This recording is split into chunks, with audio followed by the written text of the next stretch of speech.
guys, and welcome back to another Pokemon Leaks and Theories. It's been a while, but today we're jumping into some news about the DLCs especially, because obviously the DLC, the Teal Mask, came out not too long ago. Completed it, put a review out on the channel, make sure to check that out.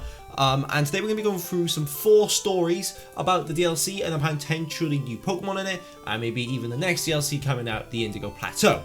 So we're going to jump straight in with Light on Twitter, or Kitakami, he's put his name as well now. So, after you finish the Kitakami Pokédex, Jacques will give us the Glimmering Charm, an item that will increase the number of Terra Shards that we receive from Terra Raid battles, and this is the charm. We already knew we were going to be getting this, but you know, obviously when it was shown, we knew that, okay, wonderful, we got this, and we knew what it had done because it gave us a description, but never told us specifically how many we get. So, it says here, 3-star reads we get an extra 2, 4 we get an extra 5, 5 we get an extra 10, 6 we get an extra 12. And Light has tweeted saying, now the question is, why insist to introduce the items and doing Blissey rates to increase the number of Terra Shards when we can only use them on changing the Terra type? I bet you some of you should have over 1,000 of each one. Well, probably in the Indigo Disc, I thought it was the Indigo Plateau. Anyway, it doesn't matter. We will be able to use them in change to the 19th Terra type, because I just found out there's going to be a 19th Terra type, which is big news. But I think that the shards will have another use in the Blueberry Academy for other purposes. What do you expect? So it's quite interesting, obviously, with the 19th Terra type coming in. I'm not too sure what it is. I don't think anyone knows what it is. We're going to be finding out, basically. Obviously, we'll be hopefully find out soon what it is, but because you get so many, you need so many shards, what else are you going to be using them for? Because you can only change the Terra type on the Pokemon with them so far, so it's not, if it's just that, it's not the best charm. It's not like the Shiny Charm or the Oval Charm. Obviously Oval Charm giving you more eggs, Shiny Charm giving you better shiny odds, but what else do people have to say? That's Spanish. Maybe you need to have a Pokemon Terra in every type to unlock the 19th Terra type for it. That's not a bad idea, actually, to be honest with you. I think that's quite cool. That'd be quite a cool little way of introducing it, and you need all of them to get the 19th Terra type. You need to go to some sort of place and then basically put in all the Pokemon from your boxes, and a big cool animation pops out, and you get the 19th Terra type. A bit like an animation like you used to get in Club Penguin, you used to get Poffin. The good old days, even if it took 50 shards every time I used Terra, I don't think I'd run out until 2025. Damn, I've got to step up my raid game.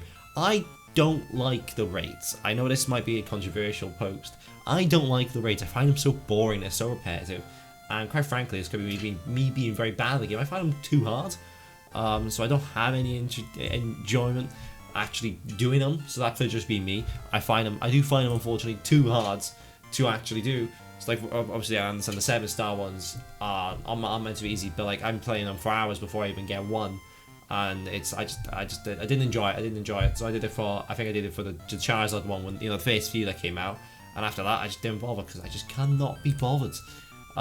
Is there an item to increase number of Hither Mystica? I wish. That is the one thing. Another thing that I don't like about Scarlet and Violet is the Hither Mystica, mainly because you have to go through raids. Like I don't like raids. I don't want to. I did the shiny hunting.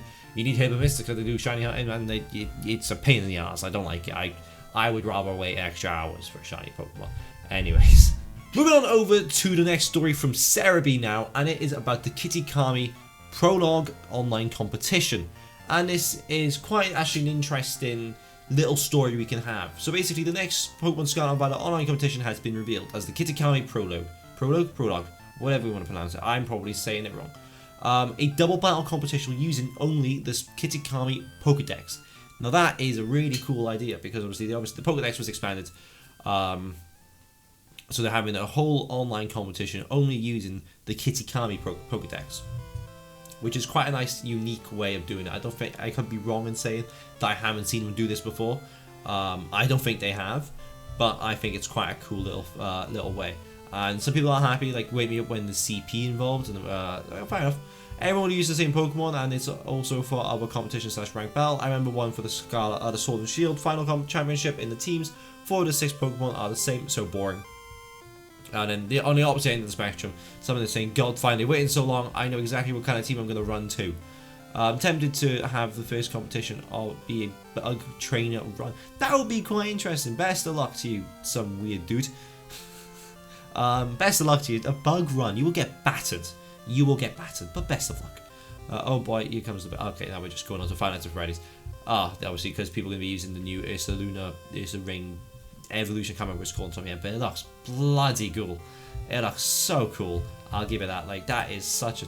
It's quite scary, to be honest with you, especially for like a Pokemon game. Like it's quite scary like a Pokemon. I'm proper happy with that one. But yeah, so that's the Kid Icarus prologue. Will you be playing it? Let me know in the comments below. Moving on over to the next story, and this is the next legendary Pokemon that we will be seeing, hopefully. So this is the first look of the master of the Loyal Free legendary trio with a peach emoji, rumoured to appear in the Indigo Disc. I thought it was the Indigo Plateau. Am I wrong in saying it's the Indigo Plateau? I might be wrong in saying this. I've always called it the Indigo Plateau. I could be wrong in that. I don't know. Maybe it's different everywhere. I always thought it was the Indigo Plateau. But look, it looks like a pig's head, which is a very interesting way to show it as a pig's head. But it is rumoured to be a peach, like some sort of peach theme behind it, and we'll get onto that as the next story as well. So basically, whilst one of the scenes you saw in the DLC was this scene where you see all three of the legendary, or the Loyal Trio, and there's this mysterious Pokemon up in the top right corner. And then that is what it's rumoured to look like as a peach. And it's very interesting, says Central Leaks, it's very that they have decided to feature this Pokemon in the second part instead of the Teal Mask. Maybe it has some sort of connection with Terabagos, which is the disc Pokemon. Maybe why it's called the Indigo Disc. People go, I don't know, anyways, I'm kind of off topic. And it's also leaked at Teachies, which is one of the shops, and I obviously never noticed this. This is a very small, it's obviously a very small like detail. And one thing that you also can see is if you look at the colour of the actual thing itself, it's very similar to the weird things that the Loyal Free had. Like the little pink things coming off them and the little pink designs. It's the same colour, it looks very similar. So it's actually quite a cool looking design, and obviously because those three are evil and this is meant to be the master of them, this is going to be like the next evil Pokemon in Pokemon, which we haven't seen in a while, if ever. Have we seen maybe a Veltor, because it's literally death. It is meant to be death. So maybe a Veltor, but like the rest of them, you know, they're not really evil. Maybe in Sun and Moon, I didn't play that game, we all know. I hated those games, we don't talk about them. And then I guess you could also make the Eternatus, you could also make the Arcanine for Eternatus as evil. But it's quite interesting. And how did y'all deduce this from a 15% of a figure? Did have been leaking her hints for months now. Yeah, so why did you cut the Twitter username? So it is quite, it's quite interesting. So like I said, if we're asking, this image was taken from the game files and can be particularly seen here. So it's, you know, because we're blocked, yeah. Anyway, so you can, with the picture from the game files, ultimately, it's quite a cool little design. Finishing off with some Soul Silver art / Echoverse. So I haven't seen anyone talk about this yet. Found in Scarlet and Violet book, page Area 0, cartography, maybe how you pronounce it. I spy peaches on the left hand side. So like we said already, so obviously we got all the peaches just there. Can't really see it. Let me just quickly just move this over like that. So you can obviously see the peaches there on the left hand side, with the Pokemon being hinted to be a peach type. Well, no, not a peach type, sorry. There's no peach type. Obviously being rumored to be hinted off for peaches.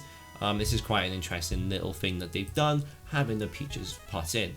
And Soul Silver Art has then tweeted saying, well, look at which fruit is specifically singled out on the left side of this page of the Scarlet and Violet book. Which fruit, yeah. About Heath and its explorer's journey into the depths of Area 0. Hello, Peaches. So this is quite interesting. Obviously, they tweeted out a bunch of like Pokemon news YouTubers. One day I'll get on that list. One day I will get on that list. But people have been responding. So someone has posted with this picture, which is actually a really, really good thing to post actually, because obviously when we go into Scarlet and Violet, the original one, we always go on the right hand side, and no one really cared about what's on the left hand side. I guess most people just thought you just drop into the same sort of area, but maybe it takes you somewhere else. So that's quite cool. Well, I'll be damned, we should overlook that for too long. Well, that's weird. Aren't Peach? That makes no sense. Peaches representing fruits of immortality in more Chinese thing than Japanese, and obviously Paldea being Spain.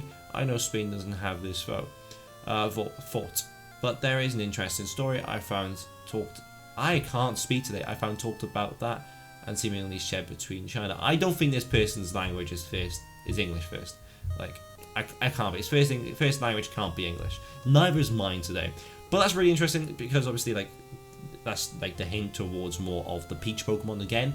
It's gonna, is this the next big Pokemon that we could be seeing? He's the next evil Pokemon. Let me know what you think. Make sure to like and subscribe, and I'll see you guys next time. Goodbye.